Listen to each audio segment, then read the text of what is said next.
Loneliness is a quiet visitor. It doesn't knock. It doesn't ask permission. It simply appears in the soft hours of the morning, in the stillness of the night, in the moments when the world feels too loud or too far away. It arrives like a shadow, like a whisper, like a small ache beneath the ribs. And even though loneliness touches every one of us, it remains one of the most misunderstood experiences of being human. Loneliness is not the absence of people. It is the absence of felt connection. It is the space between us and the closeness we long for. It is the echo of a conversation we wish we could have. It is the longing for a presence we cannot quite reach. You can feel lonely in a crowded room. You can feel lonely in a relationship.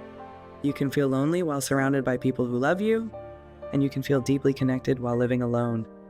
Loneliness is not a flaw. It is not a failure.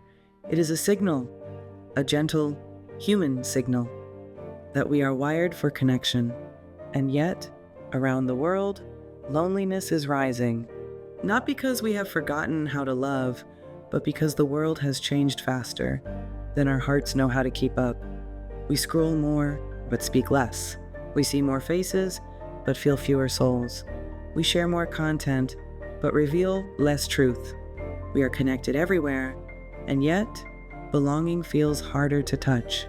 Let's begin with the young, the ones growing up in a world of constant visibility. They are surrounded by images, by voices, by endless streams of curated lives, and yet many feel unseen. Social media offers connection, but not always closeness. It offers visibility, but not always understanding. It offers attention, but not always belonging. Young people are navigating comparison, performance, and the pressure to appear whole. Even when they feel fractured, they are told to be confident, but not too much. Authentic, but not too raw. Present, but not too vulnerable.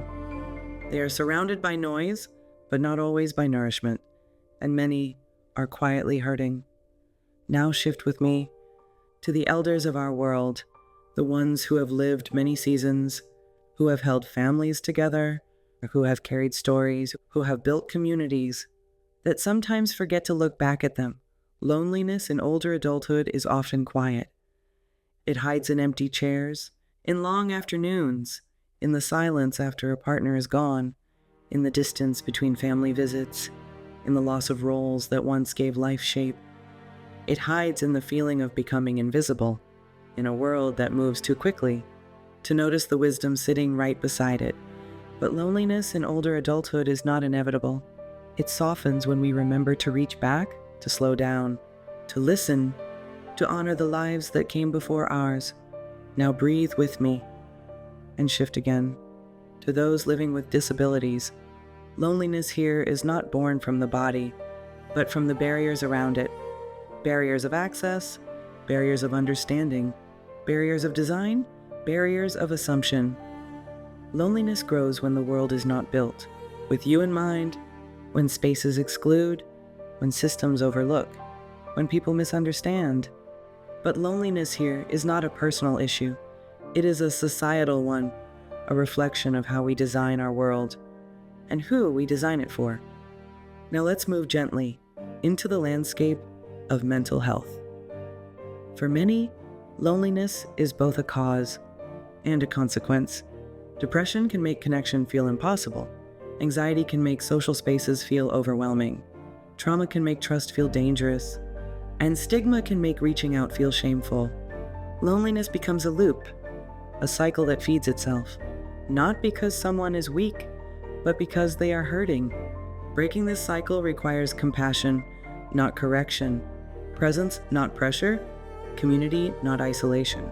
And then there are those navigating substance use, often carrying loneliness like a second skin. Loneliness can lead to coping. Coping can lead to stigma. Stigma can lead to isolation. Isolation can lead to more loneliness. It is not a moral failure. It is a human wound. Healing here is not about willpower. It is about belonging. It is about being held in community, not pushed to the margins of it. Now, breathe again and shift with me into the realm of identity. Loneliness moves differently across gender.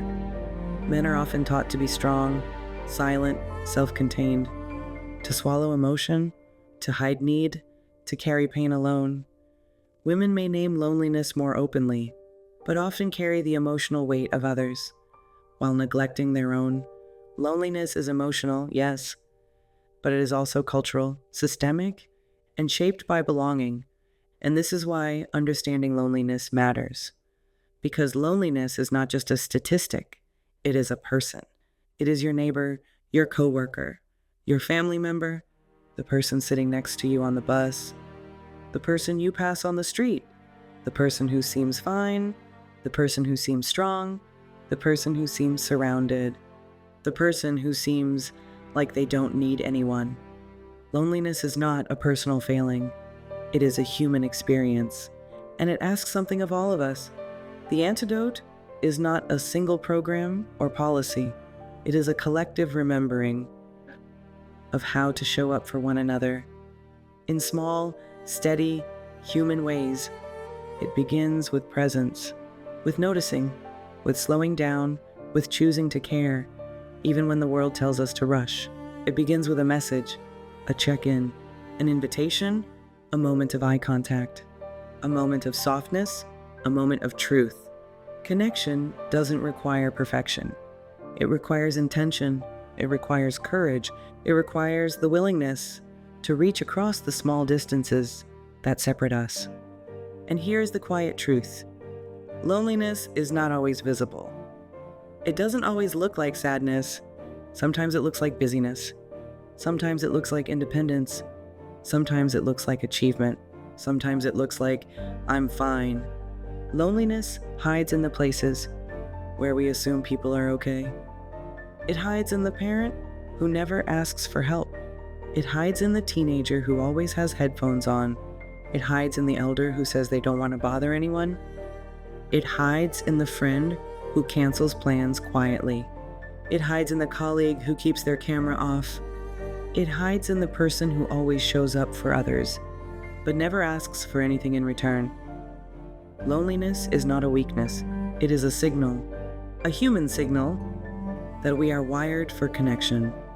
So if you are experiencing loneliness, hear this. Whatever you are feeling right now, you deserve connection. Reaching out is not weakness. It is courage. It is human, and you are not alone. A breath of humanity exists for this reason, to help us remember that connection is a human right, and that belonging is something we build together, one brave moment at a time.